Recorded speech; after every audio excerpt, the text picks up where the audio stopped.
Ebeka unu si Biafra, Ebeka unu si Biafra, Gamarapu Biafra, Gawe bozo gabi, Agamarapu Biafra, Gawe bozo gabi, Biafra gadi. Ojukwu finally took his people out of Nigeria. Biafra was proclaimed out of Nigeria. Biafra was proclaimed.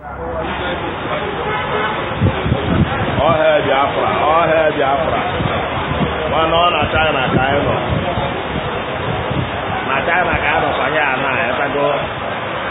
One the Kena flag in the Leba. Flag Biafra, and the China, and one plaza on the China and the Papa. The China and the Petty, this plaza offer.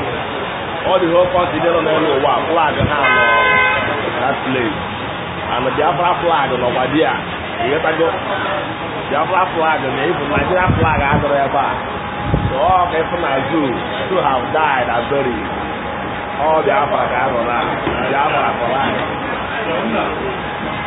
Biafra for life. Biafra for life. All Biafra got on one layer. One layer. One layer. One layer Biafra. Biafra. If I forget to align, let Biafra flag and let one layer. So very fresh to let you go. What's the number now? We're going to get all I want the highest flag ever here. We'll make it there, make it there, make it there, make it there, make it there, make it there, make it there, make it there. Only just need to wear only.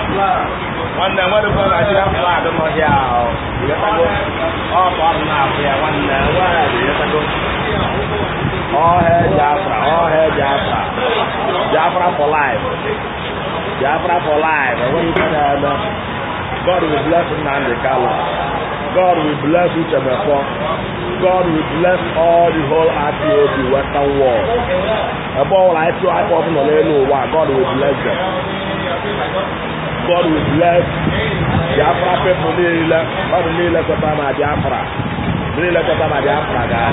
God will bless them. God will punish all the whole Sabo. I will allow Biafra. All the whole people now about Biafra. Again, like Coca Damara, but a man shop in the poison the pan poison the pan again, like a pan shop. Ebeka unu si Biafra, Ebeka unu si Biafra, Gamarapu Biafra, Gawe bozo gabi, Agamarapu Biafra, Gawe bozo gabi, Biafra gadi.